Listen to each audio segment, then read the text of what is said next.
ಒಳ ಮೀಸಲಾತಿಗೋಸ್ಕರ ನಮ್ಮ ಹೋರಾಟವನ್ನು ಮುಂದುವರಿಸಬೇಕು ಅಂತ ಇವತ್ತು ನಿರ್ಣಯವನ್ನು ಮಾಡಿದೆ. ಒಳಸಂಚುಗಳು ಕೆಲವು ರಾಜಕೀಯ ಪಕ್ಷದ ವ್ಯಕ್ತಿಗಳು ನುಸುಳಿದ್ದಾರೆ. ಇದು ಒಳ ಮೀಸಲಾತಿಗೆ ವಿರುದ್ಧವಾದಂಥ ಒಂದು ಆದೇಶ ಇದೆ. ನೀವು ರೋಸ್ಟರ್ ಸಿಸ್ಟಮ್ ಪ್ರಕಾರ 15 ಹುದ್ದೆಗಳಿರಲಿ ಅಥವಾ ಒಂದೇ ಹುದ್ದೆ ಇರಲಿ, ನೀವು ಒಳ ಮೀಸಲಾತಿಯನ್ನು ಕಲ್ಪಿಸಬೇಕು. ಬಾಬಾ ಸಾಹೇಬ್ ಅಂಬೇಡ್ಕರ್ ಬರೆದಂಥ ಸಂವಿಧಾನದ ಅಡಿಯಲ್ಲಿ ಯಾವುದೂ ನಿಲ್ಲಲ್ಲ.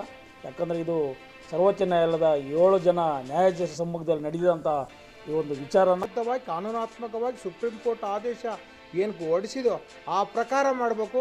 ಇಲ್ಲ ಅಂದರೆ ಇದರಲ್ಲಿ ಏನಾದರೂ ತೊಡಕು ಮಾಡಿದರೆ ಮಾನ್ಯ ಸಿದ್ದರಾಮಯ್ಯರೇ ನೇರ ಪ್ರಮೋಷನ್ನಲ್ಲಿ ಮತ್ತು SCP TSPನಲ್ಲಿ ಪ್ರತಿಯೊಂದರೂ ಕೂಡ ನಮಗೆ ಪೂರ್ಣ ಒಳ ಮೀಸಲಾತಿ ಜಾರಿ ಆಗಲೇಬೇಕು. ಆಗದೇ ಇರ್ತಕ್ಕಂಥ ಸಂದರ್ಭದಲ್ಲಿ ನಾವು ಯಾವುದೇ ಕಾರಣಕ್ಕೆ ಹಿಂದೆ ಸರಿಯುವಂಥದ್ದಿಲ್ಲ. ನಾವೇನು ಮೂಲ ಒಕ್ಕೂಟಗಳ ಏನು ನಮ್ಮ ಒಕ್ಕೂಟ ಇದೆ, ಆ ಒಕ್ಕೂಟದ ಮೂಲಕ ನಾವು ಈ ಹೋರಾಟವನ್ನು ಮುಂದುವರಿಸ್ಕೊಂಡು ಹೋಗ್ತೀವಿ. ಯಾವುದೇ ಕಾರಣಕ್ಕೆ ಹಿಂದೆ ಸರಿಯುವಂಥ ವಿಚಾರ ಇಲ್ಲ. ಮಾದಿಗ ಸಂಘಟನೆಗಳ ಒಕ್ಕೂಟದಿಂದ ಮುಂದಿನ ಹೋರಾಟಗಳನ್ನು ಕುರಿತು ಸುದೀರ್ಘವಾದಂಥ ಸಭೆ ತುಂಬ ಯಶಸ್ವಿಯಾಗಿ 1 ದಿನಗಳ ಕಾಲ ನಡೆದಿದೆ. ಈ ಸಭೆಯಲ್ಲಿ ಒಳ ಮೀಸಲಾತಿ ಮೂಲ ಹೋರಾಟಗಾರರಾದಂಥ ದಂಡೋರ ರಾಜ್ಯಾಧ್ಯಕ್ಷರಾದಂಥ ಶಂಕರಪ್ಪನವರು, ಹಿರಿಯ ವಕೀಲರು ಮತ್ತು ಮೂಲ ಹೋರಾಟಗಾರರಾದಂಥ ಮಾರಪ್ಪನವರು, ಮತ್ತು MRHSನ ರಾಜ್ಯ ಕಾರ್ಯಾಧ್ಯಕ್ಷರಾದ ನಮ್ಮ ಕೇಶಮೂರ್ತಿಯವರು, ದಂಡೋರದ ಹುಸೇನಪ್ಪ ಸ್ವಾಮಿಯವರು, ವಿಶ್ವ ಆದಿಜಾಂಬುವ ಮಹಾಸಭಾದ ರಾಜ್ಯಾಧ್ಯಕ್ಷರಾದ ನಮ್ಮ ಭೀಮರಾಜರವರು, ಹಾಗೂ ಬಹುಜನ ಚಳವಳಿಯ ಕೃಷ್ಣಪ್ಪ, ಅಖಿಲ ಭಾರತ ದಲಿತ ಕ್ರಿಯಾ ಸಮಿತಿಯ ರಾಜ್ಯಾಧ್ಯಕ್ಷರಾದಂಥ ಮುಂದರಾಜು ಅವರು, ಮತ್ತು ನಮ್ಮ ಮುಖಂಡರಾದ ಶಿವಪ್ಪನವರು, ಅನೇಕ ಹಿರಿಯರು ಪಾಲ್ಗೊಂಡಿದ್ದರು. ಜೊತೆಗೆ AIBSPಯ ರಾಜ್ಯಾಧ್ಯಕ್ಷರಾದ ಮಾರ್ಸಂದ್ರ ಮುನಿಯಪ್ಪನವರು ಕೂಡ ಈ ಸಭೆಯಲ್ಲಿ ಪಾಲ್ಗೊಂಡಿದ್ದರು. ಈ ಸಭೆಯ ಮುಖ್ಯ ಉದ್ದೇಶ ಒಳ ಮೀಸಲಾತಿ ಕುರಿತಂತೆ ವಿಶೇಷ ಸಚಿವ ಸಂಪುಟ ಕೈಗೊಂಡಂತಹ ತೀರ್ಮಾನಗಳನ್ನು ಇವತ್ತು ಚರ್ಚೆ ಮಾಡಿದ್ವಿ. ಈ ಚರ್ಚೆಯಲ್ಲಿ ಕೈಗೊಂಡಂಥ ನಿರ್ಣಯಗಳು ಏನಂದರೆ, ಒಳ ಮೀಸಲಾತಿನಲ್ಲಿ ಅವನೂರು ಆಯೋಗ ಮಾದಿಗ ಸಮಾಜಕ್ಕೆ 8% ಮೀಸಲಾತಿಯನ್ನು ಕೊಟ್ಟಿತ್ತು. ಸದಾಶಿವ ಆಯೋಗ ಮತ್ತು ನಾಗಮೋಹನ್ ದಾಸ್ ಆಯೋಗ 6% ಕೊಟ್ಟಿತ್ತು. ಆದರೆ ಈಗ ಸಚಿವ ಸಂಪುಟದಲ್ಲಿ 50%ಕ್ಕೆ ಸದಾಶಿವ ಆಯೋಗನೂ 50%ಕ್ಕೆ ಮಾಡಿದ್ದು. ಮಾಧುಸ್ವಾಮಿನೂ ಅವರು ಕೊಟ್ಟಾಗ 6% ಕೊಟ್ಟಿದ್ದರು. ಈಗ 50% ಮಾಡಿದರೂ ಕೂಡ 6% ಕೊಡಬೇಕಾಗಿತ್ತು ಅನ್ನೋ ಒಂದು ಅಭಿಪ್ರಾಯವನ್ನು ವ್ಯಕ್ತಪಡಿಸಿದರು ಎಲ್ಲ. ಜೊತೆಗೆ ಸಚಿವ ಸಂಪುಟ ಕೈಗೊಂಡಂಥ ತೀರ್ಮಾನ ಏನಿದೆ, 1 ರಿಂದ 15 ಹುದ್ದೆಗಳನ್ನು ಒಳ ಮೀಸಲಾತಿಗೆ ಒಳಪಡಿಸ್ತಾನೆ. ಅದು ಪರಿಶಿಷ್ಟ ಜಾತಿಯಲ್ಲೇ ಸಾಮಾನ್ಯ ಅಂತೇಳಿ ತೀರ್ಮಾನವನ್ನು ಮಾಡಿ, ಇಲ್ಲಿ ABCನಲ್ಲಿರ್ತಕ್ಕಂಥ ಈ ಪರಿಶಿಷ್ಟ ಜಾತಿಯಲ್ಲಿರ್ತಕ್ಕಂಥ ಇವು 101 ಜಾತಿಗಳು ಕೂಡ ಸ್ಪರ್ಧೆ ಮಾಡಬೇಕು ಅಂತ ಒಂದು ವಿವಾದವನ್ನು ತಂದಿಟ್ಟಿರೋದಕ್ಕೆ ತೀವ್ರ ಅಸಮಾಧಾನ ಆಗಿದೆ. ಇದು ಒಳ ಮೀಸಲಾತಿನೇ ಅಲ್ಲ ಅನ್ನೋ ಅಭಿಪ್ರಾಯಕ್ಕೆ ಬಂದಿದ್ದಾರೆ. ಜೊತೆಗೆ 15ಕ್ಕಿಂತ ಮೇಲ್ಪಟ್ಟು ಹುದ್ದೆಗಳನ್ನು ಒಳ ಮೀಸಲಾತಿಗೆ ಒಳಪಡಿಸಿ 56,000 ಹುದ್ದೆಗಳ ತುಂಬೋದಕ್ಕೆ ಕೈಗೊಂಡಿರುವಂಥ ತೀರ್ಮಾನ ಏನಿದೆ, ಇದು ಸುಪ್ರೀಂ ಕೋರ್ಟ್ ತೀರ್ಮಾನಕ್ಕೆ ವ್ಯತಿರಿಕ್ತವಾದಂಥ ಒಂದು ತೀರ್ಮಾನ. 2 ಇಬ್ಬಗೆಯ ತೀರ್ಮಾನವನ್ನು ಸಚಿವ ಸಂಪುಟ ಮಾಡಿದೆ. 15 ಒಳಗಡೆ ಇರತಕ್ಕಂಥ ಹುದ್ದೆಗಳಲ್ಲಿ ಒಳ ಮೀಸಲಾತಿ ಇಲ್ಲ ಅಂದರೆ ಗೆಜೆಟೆಡ್ ಆಫೀಸರ್ಸು ಹುದ್ದೆಗಳ ಏನಿದ್ದಾವೆ ಆ ಹುದ್ದೆಗಳನ್ನ ಒಂದು ಗೊಂದಲ ಸೃಷ್ಟಿ ಮಾಡಿ ಈ ಸಮಾಜಕ್ಕೆ ಆ ಹುದ್ದೆಗಳು ಸಿಗಬಾರ್ದು ಅನ್ನೋ ಒಂದು ಹುನ್ನಾರ ನಡೆದಿದೆ. ಇದರಲ್ಲಿ DPR ಸಮಾಜ ಕಲ್ಯಾಣ ಇಲಾಖೆ ತೀವ್ರ ಒಂದು ಗೊಂದಲದ ವಾತಾವರಣ ಮೂಡಿಸಿರೋದ್ರಿಂದ ಇದು ಸುಪ್ರೀಂ ಕೋರ್ಟ್ ಆದೇಶಕ್ಕೆ ವಿರುದ್ಧವಾದಂಥ ನಿರ್ಣಯಗಳನ್ನು ರಾಜ್ಯ ಸರ್ಕಾರ ಕೈಗೊಂಡಿದೆ. ಆದ್ದರಿಂದ ಹೋರಾಟವನ್ನು ಮುಂದುವರಿಸಬೇಕು. ಜೊತೆಗೆ ಇದ್ರ ಜೊತೆಯಲ್ಲೇ ಬಡ್ತಿಯಲ್ಲಿ ಒಳ ಮೀಸಲಾತಿಯನ್ನು ಕೂಡಲೇ ಕೊಡಬೇಕು. ಬ್ಯಾಕ್ಲಾಗಲ್ಲಿ ಒಳ ಮೀಸಲಾತಿಯನ್ನು ಕೊಡಬೇಕು. SC ST TSP ಹಣ ಏನಿದೆ, ಈ ಹಣ ಒಳ ಮೀಸಲಾತಿನಲ್ಲಿ ಸಮಾನವಾಗಿ ಹಂಚಿಕೆ ಆಗಬೇಕು 101 ಜಾತಿಗಳಿಗೂ. ಜೊತೆಗೆ ಖಾಸಗಿ ರಂಗದಲ್ಲೂ ಕೂಡ ಉದ್ಯೋಗದಲ್ಲಿ ಮೀಸಲಾತಿ ಮತ್ತು ಒಳ ಮೀಸಲಾತಿ ಬರಬೇಕು. ಅದಕ್ಕೋಸ್ಕರ ಹೋರಾಟ ಮಾಡಬೇಕು ಅಂತ ಹೇಳಿ ಸಂಪೂರ್ಣ ಒಳ ಮೀಸಲಾತಿಗೋಸ್ಕರ ನಮ್ಮ ಹೋರಾಟವನ್ನು ಮುಂದುವರಿಸಬೇಕು ಅಂತ ಇವತ್ತು ನಿರ್ಣಯವನ್ನು ಮಾಡಿದೆ. ಜೊತೆಗೆ ಈ ಹೋರಾಟದ ರೂವಾರಿ ಒಳ ಮೀಸಲಾತಿಯ ಮೂಲ ಹೋರಾಟಗಾರರು ನೇತೃತ್ವವನ್ನು ವಹಿಸಬೇಕು. ಆಮೇಲೆ ಒಳ ಮೀಸಲಾತಿ ಹೋರಾಟಗಾರರು ಈ ಸಂದರ್ಭದಲ್ಲಿ ಎಚ್ಚರಿಕೆ ಹೆಜ್ಜೆಯನ್ನು ಇಡಬೇಕು ಅಂತೇಳಿ ಸಭೆಯಲ್ಲಿ ಚರ್ಚೆ ಆಗಿದೆ. ಅಂದರೆ ಈ ಒಳ ಮೀಸಲಾತಿ ಹೋರಾಟವನ್ನು ಒಂದು ರೀತಿ ದಿಕ್ಕು ತಪ್ಪಿಸೋದಕ್ಕೆ, ಒಳ ಮೀಸಲಾತಿ ಹೋರಾಟದಲ್ಲಿ ಗೊಂದಲವನ್ನು ತಂದಿಕ್ಕೋದಕ್ಕೆ, ಒಳ ಮೀಸಲಾತಿ ಹೋರಾಟಗಾರರನ್ನು ಒಂದು ಏನು ವಿಘಟನೆ ಮಾಡೋದಕ್ಕೆ ಒಳಸಂಚುಗಳು ಕೆಲವು ರಾಜಕೀಯ ಪಕ್ಷದ ವ್ಯಕ್ತಿಗಳು ನುಸುಳಿದ್ದಾರೆ ಒಳ ಮೀಸಲಾತಿ ಹೋರಾಟಕ್ಕೆ.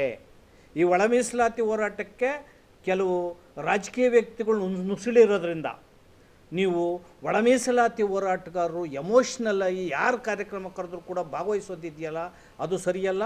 ಒಂದೇ ಒಳ ಮೀಸಲಾತಿ ಮೂಲ ಹೋರಾಟಗಾರರ ನೇತೃತ್ವದಲ್ಲಿ ಈ ಒಳ ಮೀಸಲಾತಿ ಹೋರಾಟವನ್ನು ತುಂಬ ದೂರ ಕೊಂಡೊಯ್ಯಬೇಕು ಅಂತ ಹೇಳಿ ಪರಿಪರಿಯಾಗಿ ಹಿರಿಯ ಮುಖಂಡರು ಎಲ್ಲ ಒಳ ಮೀಸಲಾತಿ ಹೋರಾಟಗಾರರಲ್ಲಿ ಕೈ ಮುಗಿದು ಮನವಿ ಮಾಡಿದರು. ಮತ್ತು ಕೂಡಲೇ ಈ ಒಳ ಮೀಸಲಾತಿ ಹೋರಾಟವನ್ನು ನಾವು ತುಂಬ ತೀವ್ರಗತಿನಲ್ಲಿ ನಾವು ತೀವ್ರಗೊಳಿಸ್ಬೇಕು ಈ ಹೋರಾಟವನ್ನು. ಮತ್ತು ಸರ್ಕಾರ ಮನಸ್ಸಿಲ್ದಲೇ ಮಾಡಿರುವಂಥ ಒಳ ಮೀಸಲಾತಿ ಇದು. ಈಗ ಆಂಧ್ರ ಪ್ರದೇಶದಲ್ಲಿ, ತಮಿಳುನಾಡಿನಲ್ಲಿ, ಹರಿಯಾಣದಲ್ಲಿ, ತೆಲಂಗಾಣದಲ್ಲಿ ಏನು ಒಳ ಮೀಸಲಾತಿ ವರ್ಗೀಕರಣ ಮಾಡಿದಾರಲ್ಲ, ಆ ಮಾದರಿಯ ಒಳ ಮೀಸಲಾತಿ ವರ್ಗೀಕರಣ ರಾಜ್ಯದಲ್ಲಿ ನಡೆದಿಲ್ಲ. ಅಲ್ಲಿ ಎಲ್ಲ ಸಂಪೂರ್ಣ ಒಳ ಮೀಸಲಾತಿ ವರ್ಗೀಕರಣಕ್ಕೆ ಅಲ್ಲಿ ತೀರ್ಮಾನವನ್ನು ಕೈಗೊಂಡ್ರೆ ಎಲ್ಲೂ ಮನಸ್ಸಿಲ್ದೇ ನಮ್ಮನ್ನು ಇಕ್ಕಟ್ಟಿ ಶಿಕ್ಷಿ ನಮ್ಮನ್ನು ಒಳ ಮೀಸಲಾತಿನಲ್ಲಿ ಗೊಂದಲವನ್ನು ಮೂಡಿಸಿ ನಮ್ಮನ್ನು ಒಪ್ಪಿಸುವಂಥ ಕೆಲಸವನ್ನು ಸರ್ಕಾರ ಒತ್ತಾಯದಿಂದ ಒಪ್ಪಿಸುವಂಥ ಕೆಲಸವನ್ನು ಸರ್ಕಾರ ನಡ್ಕೊಂಡಿದೆ. ಆದ್ದರಿಂದ ಸಿದ್ದರಾಮಯ್ಯನವ್ರಿಗೂ ಒಳ ಮೀಸಲಾತಿ ಬಗ್ಗೆ ಅರ್ಥ ಆಗಿಲ್ಲ. ನಾಗಮೋಹನ್ ದಾಸರವರು ಅವರ ವರದಿನೇ ಇದರಲ್ಲಿ ತಗೊಂಡಿಲ್ಲ. ನಾಗಮೋಹನ್ ದಾಸರವ್ರದ್ದು, ಸದಾಶಿವ ಆಯೋಗ, ಮಾಧುಸ್ವಾಮಿ ಈ 3 ಆಯೋಗಗಳ ವರದಿಯನ್ನು ತಿರಸ್ಕಾರ ಮಾಡಿದ್ದಾರಲ್ಲ ಯಾಕೆ ಅನ್ನೋ ಪ್ರಶ್ನೆ. ಮತ್ತು CS ನೇತೃತ್ವದಲ್ಲಿ ಮತ್ತೊಂದು ವರದಿ ತರಿಸ್ಕೊಂಡ್ರಲ್ಲ ಯಾಕೆ. ಮತ್ತು 200 ಕೋಟಿ ಹಣವನ್ನು ಖರ್ಚು ಮಾಡಿ ನಾಗಮೋಹನ್ ದಾಸ್ ವರದಿಯ ತರಿಸ್ಕೊಂಡ್ರಲ್ಲ, ಆ ವರದಿಯನ್ನು ತಿರಸ್ಕಾರ ಮಾಡಿದ್ದು ಯಾಕೆ. ಸದಾಶಿವ ಆಯೋಗ ವರದಿ ಇದ್ರೂ ಕೂಡ ನೀವು ಕನ್ಸಿಡರ್ ಮಾಡಿದ್ರೆ 3 ಆಯೋಗದ ವರದಿಗಳನ್ನು ನೀವು ಬದಿಗಿಟ್ಟು ತಿರಸ್ಕರಿಸಿ ನೀವು ಒಳ ಮೀಸಲಾತಿ ವರ್ಗೀಕರಣ ಮಾಡಿದರೆ ಅದು ಸುಪ್ರೀಂ ಕೋರ್ಟ್ನ ತೀರ್ಪಿನ ಆಶಯಕ್ಕೆ ಮತ್ತು ಅದು ತೀರ್ಪಿನ ವ್ಯತಿರಿಕ್ತ ತೀರ್ಮಾನ ಆಗ್ತದೆ. ಮತ್ತು ಕಂಟೆಂಪ್ಟು ಕಾನ್ಸ್ಟಿಟ್ಯೂಷನ್, ಕಂಟೆಂಪ್ಟು ಕೋರ್ಟ್ ಆಗ್ತದೆ ಅನ್ನೋ ಮಾತನ್ನು ಇವತ್ತು ನಾವು ಈ ಸಭೆಯಲ್ಲಿ ಸುದೀರ್ಘವಾಗಿ ಚರ್ಚೆಯನ್ನು ಮಾಡಿ ಈ ಹೋರಾಟವನ್ನು ಮುಂದುವರಿಸಬೇಕು. ನ್ಯಾಯಾಂಗದಲ್ಲಿ ಮುಂದುವರ್ಸೋದ ಮತ್ತು ಹೋರಾಟವನ್ನು ಮುಂದುವರ್ಸೋದ ಅನ್ನೋದನ್ನು ಇನ್ನು ಕೆಲವೇ ದಿನಗಳಲ್ಲಿ ನಾವು ಚರ್ಚೆ ಮಾಡಿ ಮುಂದೆ ಹೋಗ್ತೇವೆ. ಅದು ಹೋರಾಟನ ಮಾತ್ರ ತೀವ್ರವಾಗಿ ಮುಂದುವರಿಸ್ತೀವಿ. ಈ ಹೋರಾಟ ಒಳ ಮೀಸಲ ಮಾದಿಗ ಸಂಘಟನೆಗಳ ಒಕ್ಕೂಟದ ನೇತೃತ್ವದಲ್ಲಿ ಅನೇಕ ಸಂಘಟನೆಗಳನ್ನ ನಾವೆಲ್ಲ ಒಟ್ಟಿಗೆ ಇದ್ದೀವಿ. ನಾವೆಲ್ಲರೂ ಸಮಷ್ಟಿಯಾಗಿ ಒಗ್ಗಟ್ಟಾಗಿ ಮೂಲ ಹೋರಾಟಗಾರ ನೇತೃತ್ವದಲ್ಲಿ ಈ ಹೋರಾಟವನ್ನು ಕೊಂಡೊಯ್ಯಬೇಕು ಅನ್ನೋ ಒಂದು ನಿರ್ಣಯವನ್ನು ಇವತ್ತು ಮಾಡಿದ್ದೇವೆ. ಹೌದು, ಕಾಂಗ್ರೆಸ್ಸಿನ ಕೆಲವರು ಮುಖಂಡರುಗಳು ಸಿದ್ದರಾಮಯ್ಯನ ಸುತ್ತ ಇರೋವಂಥವರು ಮತ್ತು ಟಿಕೆಟು ಮಂತ್ರಿ ಪರ್ಮಿಟ್ಗಳಿಗೆ ಆಸೆ ಪಡೋವಂಥವರು ಸಿಹಿ ತಿನ್ನಿಸೋದಂಥದ್ದು. ಇಂಥ ಒಳ ಮೀಸಲಾತಿ ಹೋರಾಟವನ್ನು ಇಷ್ಟು ಹುಡುಗಾಟಿಗೆ ತಗೋಬೇಡಿ. ಆಮೇಲೆ ಒಳ ಮೀಸಲಾತಿ ಹೋರಾಟ ವರ್ಗೀಕರಣ ಆದ ಕೂಡಲೇ ಅನೇಕ ಜನ ಮುಖಂಡರು ನೀವು ಅಭಿನಂದನೆ ಮಾಡಿ ಸ್ವಾಗತ ಮಾಡಿ ಸ್ವೀಟ್ ತಿನ್ನಿಸಿ ಆರ ತೂರ ಹಾಕಿದ್ರಿ. ಇಷ್ಟಕ್ಕೆ ಹೋರಾಟಗಾರರು ಅರ್ಥ ಮಾಡ್ಕೊಬೇಕು ಏನು ಹೋರಾಟಗಾರರು ಅನ್ನೋದನ್ನು ಇವತ್ತು ಸುದೀರ್ಘವಾಗಿ ಚರ್ಚೆ ಆಗಿದೆ. ಯಾರು ಸ್ವೀಟ್ ತಿನ್ನಿಸೋದು ಬೇಡ, ಮತ್ತು ಅಭಿನಂದನೆ ಮಾಡೋದು ಬೇಡ, ಸ್ವಾಗತ ಮಾಡೋದು ಬೇಡ. ಯಾರನ್ನೂ ಅಭಿನಂದನೆ ಮಾಡಿದರೆ ಆ ಹೋರಾಟ ಮುಗೀತು ಅಂತ. ನಾವು ಹೋರಾಟ ಮುಗಿಯಲ್ಲ, ಈ ಹೋರಾಟ ಮುಂದುವರಿತದೆ. ಪರಿಶಿಷ್ಟ ಜಾತಿಗಳ ಒಳ ಮೀಸಲಾತಿಗೆ ಸಂಬಂಧಿಸಿದ ನಿರ್ಣಯ ಅದು ಒಳ ಮೀಸಲಾತಿ ನಿರ್ಣಯನೇ ಅಲ್ಲ. ಸುಪ್ರೀಂ ಕೋರ್ಟ್ ಆದೇಶದ ಪ್ರಕಾರ ಒಳ ಮೀಸಲಾತಿ ಅಂದರೆ ಒಂದು ಎಂಪಿರಿಕಲ್ ಡಾಟಾ ಇರಬೇಕು, ಎರಡನೇದು ಬಂದು ಇಂಟರ್ಸೇ ಬ್ಯಾಕ್ವರ್ಡ್ನೆಸ್ ಅಂತರ ಹಿಂದುಳಿದಿರಬೇಕು ಅನ್ನೋ ಅದು ಆಧರಿಸಿರಬೇಕು. ಮತ್ತು ಅತ್ಯಂತ ಹಿಂದುಳಿದವರಿಗೆ ಆದ್ಯತೆ ಮೇಲೆ ಅವರಿಗೆ ಸೌಲಭ್ಯಗಳನ್ನು ಹಂಚಬೇಕಂತ ಅನ್ನೋದು ಒಳ ಮೀಸಲಾತಿಯ ತಿರುಳದು, ಸುಪ್ರೀಂ ಕೋರ್ಟಿನ ಸಾರಾಂಶ ಇದು. ಆದರೆ ಇಲ್ಲಿ ಏನು ಮಾಡ್ತಾರೆ ಇವರು, ಕ್ಲಾಸ್ 1 ಗೆಜೆಟೆಡ್ ಪೋಸ್ಟ್ಗಳು, ಹೈಯರ್ ರ್ಯಾಂಕ್ ಪೋಸ್ಟ್ಗಳನ್ನು ಅಲ್ಲಿ ಒಳ ಮೀಸಲಾತಿ ಇಲ್ಲವಂತೆ, ಕೆಳಗಿನ ಪೋಸ್ಟ್ಗಳು ಮಾತ್ರ ಒಳ ಮೀಸಲಾತಿ ಇದೆ ಅಂತಂದರೆ ಅಲೆಮಾರಿಗಳು ಮತ್ತು ಮಾದಿಗ ಸಮುದಾಯಗಳು ಎಂದೂ ಕ್ಲಾಸ್ 1 ಗೆಜೆಟೆಡ್ ಪೋಸ್ಟ್ಗಳಿಗೆ ಬರಲಾರ್ದಂಗೆ ಇವರು ತಡೆ ಹಿಡಿದಿದ್ದಾರೆ. ಆ ಕಾರಣಕ್ಕಾಗಿ ಇದು ಒಳ ಮೀಸಲಾತಿ ಅಂತ ಅನಿಸ್ಕೊಳ್ಳಂಗಿಲ್ಲ ಈ ಆದೇಶ. ಇದು ಒಳ ಮೀಸಲಾತಿಗೆ ವಿರುದ್ಧವಾದಂಥ ಒಂದು ಆದೇಶ ಇದೆ. ಸುಪ್ರೀಂ ಕೋರ್ಟ್ ಆದೇಶದ ಒಂದು ಉಲ್ಲಂಘನೆ ಕೂಡ ಆಗುತ್ತೆ ಈ ವಿಷಯದಲ್ಲಿ. ಎರಡನೇದಾಗಿ ಪ್ರಮೋಷನೂ ಇಲ್ಲ, ಅದರಲ್ಲಿ ಬ್ಯಾಕ್ಲಾಗ್ನೂ ಬಂದಿಲ್ಲ. ನಿಮಗೆ KCSR ರೂಲ್ಸ್ ಇದೆ. KCSR ರೂಲ್ನಲ್ಲಿ ಅಪಾಯಿಂಟ್ಮೆಂಟ್ಸ್ ಅಂತಂದರೆ ಒಂದು ಡೆಫಿನೇಷನ್ ಇದೆ. ಡೆಫಿನೇಷನ್ ಆಫ್ ಅಪಾಯಿಂಟ್ಮೆಂಟ್ ನೇಮಕಾತಿ ಅಂದರೆ ಏನಪ್ಪ? Appointment by recruitment, by direct recruitment, appointment by promotion. ಅಪಾಯಿಂಟ್ಮೆಂಟ್ಗಳಲ್ಲಿ 2 ಥರ, ಒಂದು ಪ್ರಮೋಷನ್ ಕೂಡ ಅಪಾಯಿಂಟ್ಮೆಂಟೇ, ಒಂದು ಡೈರೆಕ್ಟ್ ರಿಕ್ರೂಟ್ಮೆಂಟ್ ಕೂಡ ಅಪಾಯಿಂಟ್ಮೆಂಟೇ. ಆದರೆ ನೀವು ಅಪಾಯಿಂಟ್ಮೆಂಟ್ ಡೆಫಿನೇಷನೇ ಕೊಟ್ಟಿಲ್ಲ, ಪ್ರಮೋಷನೇ ಇಲ್ಲ ಅಂತ ಅನ್ನೋ ಥರ ಮಾತಾಡ್ತೀರಿ ನೀವು. ಪ್ರಮೋಷನೇ ಇಲ್ಲ ಅಂತ ಅನ್ನೋದಾದರೆ ಅದೆಂಥ ಮೀಸಲಾತಿ ಹಂಚಿಕೆ ಆಗುತ್ತೆ? ಅಥವಾ ಕೆಳಮಟ್ಟದಲ್ಲಿರ್ತಕ್ಕಂಥ ಈ ಮಂದಿಗೆ ಎಫಿಷಿಯನ್ಸಿ ಇಲ್ಲ ಅಂತಕ್ಕಂಥದ್ದು ಕೂಡ ಇಂಡೈರೆಕ್ಟಾಗಿ ನೀವು ಹೇಳ್ದಂಗಿದೆ. ಈ ಸರ್ಕಾರ ಅಥವಾ ಮಾದೇವಪ್ಪ ಅಂತನ್ನೋರು ಇವರಿಗೆ ಎಫಿಷಿಯನ್ಸಿ ಇಲ್ಲ, ಆ ಕಾರಣಕ್ಕಾಗಿ ಅದು ಕೊಡೋಕ್ಕೆ ಬರೋಂಗಿಲ್ಲ. ಅಥವಾ ನಮಗಿಂತ ಮುಂಚೆ ಹೋಗ್ತಾರೆ. ಮತ್ತು ಅಪ್ಪರ್ ಕ್ಯಾಸ್ಟ್ ಅವ್ರಿಗೆ ಮುಂಚೆ ನಾವು ಹೋಗಲಿಲ್ವ? SCಗಳು ಅಪ್ಪರ್ ಕ್ಯಾಸ್ಟ್ ಅವ್ರಿಗೆ ವಿರುದ್ಧವಾಗಿ ನಮ್ಮ ರಿಸರ್ವೇಷನ್ ಬಂದಾಗ ಮತ್ತು ಅವ್ರನ್ನ ಮೀರಿಸಿ ನಾವು ಹೋಗಲಿಲ್ವ? ಅದೇ ರೀತಿ ಇಲ್ಲಿ ಕೂಡ ಯಾರು ಹಿಂದುಳಿದಿದ್ದಾರೆ, ತೀರಾ ಹಿಂದುಳಿದಿದ್ದಾರೆ, ಅವರು ನಿಮ್ಮ ಜೊತೆಗೆ ಹೋಗುತ್ತಾರೆ. ನಿಮಗಿಂತ ಮುಂಚೆನೇ ಕೆಲವು ಹೋಗಲೇಬೇಕಾಗಿದೆ ಅದು, ಯಾಕಂದರೆ ಭಾಳ ಹಿಂದುಳಿದಂಥ ಮಂದಿ ಅದು. ಇದನ್ನು ಒಪ್ಕೊಳ್ಳೇಬೇಕು. ಸರ್ಕಾರ ಆಗಲಿ ಅಥವಾ ಸರ್ಕಾರದ ಮೇಲೆ ಪ್ರಭಾವ ಬೀರತಕ್ಕಂಥ ಸಮುದಾಯಗಳು, ಪ್ರಬಲ ಸಮುದಾಯಗಳು ನೀವೆಲ್ಲ ಪರಿಶಿಷ್ಟ ಜಾತಿಗಳಲ್ಲಿ ಅವರು ಒಪ್ಕೊಳ್ಳೇಬೇಕಿದು. ಇಲ್ಲಾಂತಂದರೆ ನೀವು ಏನಂತೀವಲ್ಲ, ಪರಿಶಿಷ್ಟ ಜಾತಿಗಳ ಮೀಸಲಾತಿಗೆ, ಅದರ ಮೊರಾಲಿಟಿಗೆ, ಅದರ ನೈತಿಕತೆಗೆ ನೀವು ತದ್ವಿರುದ್ಧವಾಗಿದ್ದೀರಂತ ನಾವು ಈ ಸಂದರ್ಭದಲ್ಲಿ ಹೇಳಕ್ಕೆ ಇಷ್ಟಪಡ್ತೀವಿ. ಮತ್ತು ಯಾರೇ ಹೋರಾಟ ಮಾಡಿದರೂ ಕೂಡ ರಾಜಕಾರಣಿಗಳು ಈ ಹೋರಾಟದಲ್ಲಿ ಮುಂಚೂಣಿಯಲ್ಲಿ ಬರೋದು ಬೇಡ. ನಮ್ದು ರಿಕ್ವೆಸ್ಟ್ ಇದೆ, ರಾಜಕಾರಣಿಗಳಿಗೆ ಒಂದು ಮಿತಿ ಇದೆ. ನಿಮ್ಗೆ ಏನೋ ಒಂದು ಸಣ್ಣದು ಒಂದು ನಾಳೆ MLC ಕೊಟ್ಟರೆ ಹೋಗಿಬಿಡ್ತೀರಿ ನೀವು ಇಲ್ಲಿಂದ, ನೀವು ಇರಂಗಿಲ್ಲ ಇಲ್ಲಿ. ನಿಮ್ಗೆ ಯಾಕೆ ಬೇಕು ಈ ಹೋರಾಟ? ಈ ಹೋರಾಟ ಆಗಬೇಕು ನಿಮಗೆ. ಹೋರಾಟಗಾರರು ಇದಕ್ಕೋಸ್ಕರ ಇದ್ದಾರೆ, ಅವ್ರಿಗೆ ಬಿಟ್ಟುಬಿಡಿ, ನೀವು ಸಹಕಾರ ಕೊಡಿ. ನೀವು ಮದುವೆ ನೋಡೋಕೆ ಬಂದವ್ರು ನೀವೇ ಮದುಮಕ್ಕಳಾದ್ರೆ ಹೆಂಗೆ? ಹೋರಾಟಗಾರರು ಮದುಮಕ್ಕಳಿದ್ದಂಗೆ ಇದಕ್ಕೆ 30 ವರ್ಷದಿಂದ. ನೀವು ಸಪೋರ್ಟ್ ಕೊಡ್ತೀವಿ ಅಂತ ಬಂದು ನಾವು ನಿಮಗೆಲ್ಲ ಸಹಕಾರ ಕೊಡ್ತೀವಿ ಅಂತ ಬಂದು ನೀವೇ ಮದುಮಕ್ಕಳ ಥರ ಮುಂದೆ ನಿಂತರೆ ತಪ್ಪಲ್ವದು. ಆ ಕಾರಣಕ್ಕಾಗಿ ರಾಜಕಾರಣಿಗಳು ಈ ಹೋರಾಟದ ಒಂದು ಮುಂಚೂಣಿಯಲ್ಲಿರ್ತಕ್ಕಂಥದ್ದು ಬೇಡ ಅಂತ ನಾನು ಈ ಸಂದರ್ಭದಲ್ಲಿ ಹೇಳಕ್ಕೆ ಇಷ್ಟಪಡ್ತೀನಿ. ಕರ್ನಾಟಕ ರಾಜ್ಯದ ಸರ್ಕಾರ ಸುಪ್ರೀಂ ಕೋರ್ಟ್ನ ಆದೇಶ ಆದಮೇಲೆ 2.5 ವರ್ಷಗಳ ನಂತರ ಒಳ ಮೀಸಲಾತಿ ಜಾರಿ ಮಾಡಿದ್ದೀವಿ ಅಂತೇಳಿ ಮೊನ್ನೆ ವರದಿಯನ್ನು ಜಾರಿ ಮಾಡಿದ್ದೀವಿ ಅಂತ ಹೇಳಿದ್ದಾರೆ. ಅದು ಕರ್ನಾಟಕ ರಾಜ್ಯ ಸರ್ಕಾರ ಮಾಡಿರ್ತಕ್ಕಂಥ ಒಳ ಮೀಸಲಾತಿ ಜಾರಿ ಅಲ್ಲ, ಅದು ಬಲಿಷ್ಠ ಜಾತಿಗಳ ಪಾಳೆಗಾರಿಕೆಯ ವರದಿ. ಅದು ಬಲಿಷ್ಠ ಜಾತಿಗಳ ಪಾಳೆಗಾರಿಕೆಯ ವರದಿ ಅಂತ ನಾವು ಕರೀತಾ ಇದ್ದೀವಿ. ನೀವು ಜನರಲ್ ಅವ್ರ ಜೊತೆ ಕಾಂಪೀಟ್ ಮಾಡಬೇಕಾದ್ರೆ SCಗಳೊಳಗೆ ನೀವು 1-2 ಪೋಸ್ಟ್ ಬಂದರೆ ನಿಮಗೆ ಬೇಡ, ಅದನ್ನ ಸಾಮಾನ್ಯ ವರ್ಗಕ್ಕೆ ಬಿಟ್ಬಿಡಿ ಅಂದರೆ ಬಿಟ್ಬಿಡ್ತೀರಾ? ಬಿಡಲ್ಲ. ಅದೇ ರೀತಿ OBCಗಳಲ್ಲಿರ್ತಕ್ಕಂಥ ಬರ್ತಕ್ಕಂಥ 1, 2, 3, 15 ಹುದ್ದೆಗಳು ಏನಾದ್ರು ಅವರು ತಗೊಳ್ಬಾರ್ದು ಅಂತ ಅಂದ್ಬಿಟ್ಟು ಏನಾದ್ರು ಸಾಮಾನ್ಯ ವರ್ಗ ಬಿಟ್ಬಿಡಿ ಅಂದರೆ ಬಿಟ್ಬಿಡ್ತೀರಾ? ಇಲ್ಲ. OBCಗಳಲ್ಲಿ ನೀವು ಆಲ್ರೆಡಿ 1 ಬರಲಿ 2 ಬರಲಿ ಅಥವಾ 15 ಹುದ್ದೆ ಬರಲಿ, ಅದನ್ನು ನೀವು ರೋಸ್ಟರ್ ಸಿಸ್ಟಮ್ಗೆ ತಂದು ನೀವು ಒಳ ಮೀಸಲಾತಿಯನ್ನು ಕೊಡ್ತಾ ಇದ್ದೀರಾ. ಅದೇ ರೀತಿ SC ST ಒಳಗೂ ಕೂಡ ಒಳ ಮೀಸಲಾತಿ ಮಾಡಿದಾಗಂತ ಸಣ್ಣ ಜಾತಿಗಳಿಗೂ ಕೂಡ ಮತ್ತು ಮಾದಿಗ ಸಮುದಾಯದ ಮತ್ತು ಅಲೆಮಾರಿ ಜಾತಿಗಳು ಎಲ್ಲರಿಗೂ ಕೂಡ ನೀವು ರೋಸ್ಟರ್ ಸಿಸ್ಟಮ್ ಪ್ರಕಾರ 15 ಹುದ್ದೆಗಳಿರಲಿ ಅಥವಾ ಒಂದೇ ಹುದ್ದೆ ಇರಲಿ, ನೀವು ಒಳ ಮೀಸಲಾತಿಯನ್ನು ಕಲ್ಪಿಸಬೇಕು. ನೀವು ಒಳ ಮೀಸಲಾತಿ ಕಲ್ಪಿಸಲಿಲ್ಲ ಅಂತಂದರೆ ಅದನ್ನು ಸಾಮಾನ್ಯ ವರ್ಗಕ್ಕೆ ಸೇರ್ತೀರ ಅನ್ನೋದಂದರೆ ನಾವು ಟೋಟಲ್ SC ಒಳಗಿರ್ತಕ್ಕಂಥದ್ದನ್ನು ಕೂಡ ನೀವು ಸಾಮಾನ್ಯ ವರ್ಗ ಬಿಟ್ಬಿಡಿ ಅಂದರೆ ಬಿಟ್ಬಿಡ್ತೀರಾ ನೀವು? ಯಾವುದೇ ಕಾರಣಕ್ಕೆ ಬಿಡೋದಿಲ್ಲ ನೀವು. SC ಸಾಮಾನ್ಯ ಅಂತಕ್ಕಂಥ ಪದವನ್ನು ತೆಗಿಬೇಕು. ಅದು unconstitutional, against the supreme court. ಆದ್ದರಿಂದ ಸುಪ್ರೀಂ ಕೋರ್ಟ್ನ ಮತ್ತು ಬಾಬಾ ಸಾಹೇಬ್ ಅಂಬೇಡ್ಕರ್ ಅವರ ಸಂವಿಧಾನವನ್ನು ಉಲ್ಲಂಘನೆ ಮಾಡ್ದಂಗೆ ಸಾಮಾನ್ಯ ವರ್ಗದವ್ರಿಗೂ ನಿಮಗೂ ಯಾವ ವ್ಯತ್ಯಾಸಗಳು ಇಲ್ಲ. ಆದ್ದರಿಂದ ಮಹದೇವಪ್ಪನವರೇ, ಸಿದ್ದರಾಮಯ್ಯನವರೇ, ನೀವು ನಾಟಕ ಮಾಡ್ತಾಯಿದ್ದೀರಾ. ಒಳ ಮೀಸಲಾತಿ ಜಾರಿ ಮಾಡಿದ್ದೀವಿ ಅಂತ ಹೇಳ್ಬಿಟ್ಟು 1 ರಿಂದ 15 ಹುದ್ದೆಗಳೊಳಗೆ ನೀವು ಯಾವುದೇ ಅವಕಾಶಗಳು ಮಾಡಿಕೊಟ್ಟಿಲ್ಲ ನಮಗೆ. ಆದ್ದರಿಂದ ಇದು ಒಳ ಮೀಸಲಾತಿ ವರ್ಗದ ಅಂದರೆ ಒಳ ಮೀಸಲಾತಿಯ ಆದೇಶ ಅಲ್ಲ. ಇದು ಬಲಿಷ್ಠ ಜಾತಿಗಳ ಪಾಳೆಗಾರಿಕೆ ಆದೇಶ ಇದು. ಅದನ್ನು ನಾವು ಹೇಳ್ತಾ ಇದ್ವಿ. ಇದನ್ನು ಮುಂದೆ ನಮ್ಮ ಸಂಪೂರ್ಣ ಒಳ ಮೀಸಲಾತಿ ಜಾರಿಯಾಗುವವರೆಗೂ ನಮ್ಮ ಹೋರಾಟ ನಿರಂತರವಾಗಿ ಮುಂದುವರಿತದೆ. ಮತ್ತು 35 ವರ್ಷಗಳ ಹೋರಾಟ ಮಾಡಿದಂಥ ಮುಂಚೂಣಿ ಹೋರಾಟಗಾರರ ನೇತೃತ್ವದಲ್ಲಿ ರಾಜಕೀಯ ಪಕ್ಷಗಳನ್ನು ಹೊರತುಪಡಿಸಿ ನಾವು ನಿಷ್ಪಕ್ಷಪಾತವಾಗಿ ಈ ಒಂದು ಹೋರಾಟವನ್ನು ತಗೊಂಡೋಗ್ಬೇಕಂತ ನಮ್ಮ ಒಕ್ಕೂಟದಿಂದ ಇವತ್ತು ನಿರ್ಣಯವನ್ನು ಮಾಡಿದ್ದೀವಿ. ಏನು ಈ ಒಳ ಮೀಸಲಾತಿ ವಿಚಾರದಲ್ಲಿ ನಮ್ಮ ಹಿರಿಯ ನಾಯಕರು ಏನು ನಿರ್ಣಯಗಳು ತಗೊಂಡಿದ್ದಾರೋ ಅದಕ್ಕೆ ಸರ್ಕಾರ ಬದ್ಧವಾಗಿರಬೇಕು. ಸರ್ವೋಚ್ಚ ನ್ಯಾಯಾಲಯನ ಉಲ್ಲಂಘನೆ ಮಾಡಿ ರಾಜ್ಯ ಸರ್ಕಾರಕ್ಕೆ ಸಂಬಂಧಪಟ್ಟಂತೆ ಯಾವ್ಯಾವ ನ್ಯಾಯಾಧೀಶಗಳಲ್ಲಾಗಲಿ ಕಾನೂನು ಚೌಕಟ್ಟಲ್ಲೇ ಮಾಡೋಕ್ಕೆ ಬಿಟ್ಟರೆ ಕಾನೂನನ್ನು ತೊಡಕು ಮಾಡೋಂಥ ಅವಕಾಶಗಳು ಯಾವುದ್ರಲ್ಲಿ ಇರೋದು ಇಲ್ಲ.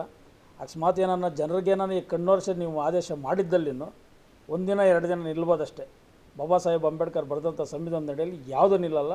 ಯಾಕಂದರೆ ಇದು ಸರ್ವೋಚ್ಚ ನ್ಯಾಯಾಲಯದ 7 ಜನ ನ್ಯಾಯಾಧೀಶ ಸಮ್ಮುಖದಲ್ಲಿ ನಡೆದಂಥ ಈ ಒಂದು ವಿಚಾರನ ಭಾಳ ಮನದಟ್ಟಾಗಿ ಈಗೇನು ವಕೀಲರನ್ನು ಸುಮ್ಮನೆ ಕೂತ್ಕೊಳಲ್ಲ, ಆಮೇಲೆ ಕೆಲವು ಹಿರಿಯ ನಾಯಕರುಗಳೇನು ಸುಮ್ಮನೆ ಕೂತ್ಕೊಳಲ್ಲ, ಕೆಲವು IAS ಆಫೀಸರ್ಗಳು ಸುಮ್ಮನೆ ಕೂತ್ಕೊಳಲ್ಲ, ಅದಕ್ಕಿಂತ ಹೆಚ್ಚಾಗಿ ನಮ್ಮ ಹೋರಾಟಗಾರರು ಸಹ ಸುಮ್ಮನೆ ಕೂತ್ಕೊಳಲ್ಲ.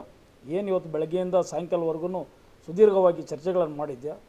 ಈ ಚರ್ಚೆ ಮಾಡೋದು ಇಂಪಾರ್ಟೆಂಟ್ ಅಲ್ಲ. ನಾವು ಆ ಆದೇಶ ನೋಡಿದ ಮೇಲೆ ನಾವು ಮಾಡ್ತೀವಲ್ಲ, ಅದು ಭಾಳ ಇಂಪಾರ್ಟೆಂಟ್ ಆಗಿರ್ತದೆ. ಅದು ನೋಡಿದ ನಂತರ ಏನು ನಿರ್ಣಯ ತೊಗೊಬೇಕು ಆ ನಿರ್ಣಯಗಳನ್ನು ನಮ್ಮ ಹಿರಿಯ ಹೋರಾಟಗಾರರ ಸಮ್ಮುಖದಲ್ಲಿ ಒಂದು ಚರ್ಚೆ ಮಾಡಿ ಮುಂದಿನ ಸಭೆಯನ್ನು ತೆಗೆದುಕೊಂಡು ಅದಕ್ಕೆಲ್ಲ ನಾವು ಭದ್ರಾಗಿರ್ತೀವಿ. BR ಮುನಿರಾಜು, ರಾಷ್ಟ್ರೀಯ ಅಧ್ಯಕ್ಷರು, ಜೈ ಭೀಮ್ ಅಖಿಲ ಭಾರತ ದಲಿತ ಕ್ರಿಯಾ ಸಮಿತಿ. ನಮ್ಮ ಹೆಸರು B. ಉಸಿರಪ್ಪ ಸ್ವಾಮಿ ಮಾದಿಗ ಅಂತ, ಅಖಿಲ ಭಾರತ ಮಾದಿಗ ದಂಡೋರ ರಾಜ್ಯಾಧ್ಯಕ್ಷರು. ಈ ಒಳ ಮೀಸಲಾತಿ ಮಾದಿಗರಿಗೆ ದೌರ್ಜನ್ಯ, ಗುಂಡಾಗಿರಿ ಇಂದ ರಾಜಕಾರಣಿಗಳಿಗೂ ಮತ್ತು ಹೋರಾಟಗಾರರಿಗೆ ದಿಕ್ಕು ತಪ್ಪಿಸಿ ಮಾದಿಗರಿಗೆ ಮೋಸ ಮಾಡೋಂಥ ಈ ಕಾಂಗ್ರೆಸ್ ಸರ್ಕಾರ, ಸಿದ್ದರಾಮಯ್ಯ ಸರ್ಕಾರ ಮೋಸ ಮಾಡಿದೆ. ಯಾಕಂದರೆ ಒಳ ಮೀಸಲಾತಿ ಕೊಡಂದ್ರೆ ಆಯೋಗ ಬೇಕು. ಆಯೋಗ ಕೊಟ್ಟಂಥ ವರದಿ ಸರ್ಕಾರ ತಗೊಳ್ಳಲ್ಲ. ಯಾವ 3 ಆಯೋಗ ಕೊಟ್ಟರು ಆ ಯಾವ ಆಯೋಗನೂ ವರದಿ ತೊಗೊಂಡಿಲ್ಲ. ಮಾದಿಗರಿಗೆ 1% ಜಾಸ್ತಿ ಆದರೆ ಅದು ನಮಗೆ ಅನ್ಯಾಯ ಆಗಿದೆ. ಅಂದರೆ ಮಾದಿಗರಿಗೆ ಮೋಸ ಮಾಡಿದರೆ ಇವರಿಗೆ ನ್ಯಾಯ ಸಿಗ್ತದೆ. ಆ ಕಾರಣಕ್ಕಾಗಿ ನಮಗೆ 6%ನಲ್ಲಿ ಕೂಡ ಅನ್ಯಾಯ ಮಾಡಿದರೆ. ಈ ಮೀಸಲಾತಿ ಅನ್ನೋಂಥದ್ದು ಇವತ್ತೇನು ಚರ್ಚೆ ಮಾಡಿದ್ವಿ, ಈ ಮೀಸಲಾತಿ ನ್ಯಾಯಬದ್ಧವಾಗಿ ಕಾನೂನಾತ್ಮಕವಾಗಿ ಸುಪ್ರೀಂ ಕೋರ್ಟ್ ಆದೇಶ ಏನು ಹೊರಡಿಸಿದೋ ಆ ಪ್ರಕಾರ ಮಾಡಬೇಕು. ಇಲ್ಲ ಅಂದರೆ ಇದರಲ್ಲಿ ಏನಾದರೂ ತೊಡಕು ಮಾಡಿದರೆ ಮಾನ್ಯ ಸಿದ್ದರಾಮಯ್ಯರೇ ನೇರ ಹೊಣೆ ಅಂತಂದು ಈ ಮುಖಾಂತರ ನಾನು ಖಂಡಿಸ್ತೇನೆ. ಸಣ್ಣ ಡಾಕ್ಟರ್ ಭೀಮರಾಜ್ ಅಂತ ವಿಶ್ವ ಆದಿಜಾಮ ಮಹಾಸಭಾ ರಾಜ್ಯಾಧ್ಯಕ್ಷರು. ಈಗ ಈ ನಡೆ, ಸರ್ಕಾರದ ನಡೆಗಳು ಯಾವ ನಾಟಕೀಯ ನಡೆ ಅಂತಲೂ ನಮ್ಗೆ ಹೇಳಲಿಕ್ಕಾಗ್ತಾ ಇಲ್ಲ. ಯಾಕೆಂತಂದರೆ ಆವನೂರು ವರದಿಯಲ್ಲೂ ಕೂಡ 8% ಕೊಡಬೇಕು, 8% ಕೊಡಬೇಕು ಅಂತ ಆಗಿದೆ. ಆಯೋಗಗಳು ನಾವು ನೀವು ಮಾಡ್ಕೊಂಡಿರ್ತಕ್ಕಂಥದ್ದಲ್ಲ. ಅದಾದ ನಂತರ ಸದಾಶಿವ ಆಯೋಗದಲ್ಲೂ ಕೂಡ 6% ಕೊಡಬೇಕು ಅಂತ ಆಗಿದೆ. ಮತ್ತು ಮಾಧುಸ್ವಾಮಿ ಆಯೋಗನೂ ಕೂಡ ಇವ್ರ ಜನಸಂಖ್ಯೆ ಜಾಸ್ತಿ ಇದ್ದರೆ 6% ಕೊಡಬೇಕು ಅಂತ ಆಗಿದೆ. ಅದಾದ ನಂತರ ನೀವು ಸುಪ್ರೀಂ ಕೋರ್ಟ್ ಆದೇಶವನ್ನು ನಂಬದೆ, ಈ ಆಯೋಗಗಳ ವರದಿಯನ್ನು ಕೂಡ ನಂಬದೆ, ನೀವೇ ಸಪರೇಟಾಗಿ ಸರ್ಕಾರ 1.5 ಕೋಟಿ ಖರ್ಚು ಮಾಡಿ 150 ಕೋಟಿ ಖರ್ಚು ಮಾಡಿ ಏನು ನಾಗಮೋಹನ್ ದಾಸ್ ಆಯೋಗ ಅಂತ ನೀವು ರಚನೆ ಮಾಡಿದ್ರಿ. ನೀವೇ ಆಯೋಗ ರಚನೆ ಮಾಡಿ, ನೀವೇ ವರದಿ ತರಿಸ್ಕೊಂಡು, ನೀವೇ ಅದನ್ನೆಲ್ಲ ಪರಿಶೀಲನೆ ಮಾಡಿ, ಆ ಆಯೋಗದ ವರದಿನೂ ಕೂಡ ನೀವು ಗಣನೆಗೆ ತಗೊಳ್ದೇ ನೀವು ಈ ಪಾಳಗಾರಿಕೆ ಥರ ನಿಮ್ಮ ಇಷ್ಟ ಪ್ರಕಾರ ನೀವು ಮಾಡಿರ್ತಕ್ಕಂಥ ಆದೇಶಗಳು ನಿಜವಾಗಲೂ ಇದು ಕಾನೂನು ಬಾಹಿರ, ಸಂವಿಧಾನ ಬಾಹಿರ ಮತ್ತು ಸುಪ್ರೀಂ ಕೋರ್ಟ್ಗೆ ಮೋಸ ಮಾಡ್ದಂಗಾಗಿದೆ. ಅದರಿಂದ ನಾವು ಯಾವುದೇ ಸಂದರ್ಭದಲ್ಲಿ ನಮಗೇನು 6% ಮೊದಲಿಂದ ಕೊಡಬೇಕು ಅಂತ ಹೇಳಿದರೆ 6% ಕೊಡಲೇಬೇಕು. ಮತ್ತು ಪ್ರಮೋಷನ್ನಲ್ಲಿ ಮತ್ತು SCP TSPನಲ್ಲಿ ಪ್ರತಿಯೊಂದರೂ ಕೂಡ ನಮಗೆ ಪೂರ್ಣ ಒಳ ಮೀಸಲಾತಿ ಜಾರಿ ಆಗಲೇಬೇಕು. ಆಗದೇ ಇರ್ತಕ್ಕಂಥ ಸಂದರ್ಭದಲ್ಲಿ ನಾವು ಯಾವುದೇ ಕಾರಣಕ್ಕೆ ಹಿಂದೆ ಸರಿಯುವಂಥದ್ದಿಲ್ಲ. ನಾವೇನು ಮೂಲ ಒಕ್ಕೂಟಗಳ ಏನು ನಮ್ಮ ಒಕ್ಕೂಟ ಇದೆ, ಆ ಒಕ್ಕೂಟದ ಮೂಲಕ ನಾವು ಈ ಹೋರಾಟವನ್ನು ಮುಂದುವರಿಸ್ಕೊಂಡು ಹೋಗ್ತೀವಿ. ಯಾವುದೇ ಕಾರಣಕ್ಕೆ ಹಿಂದೆ ಸರಿಯುವಂಥ ವಿಚಾರ ಇಲ್ಲ ಸರ್. ಸರ್ಕಾರ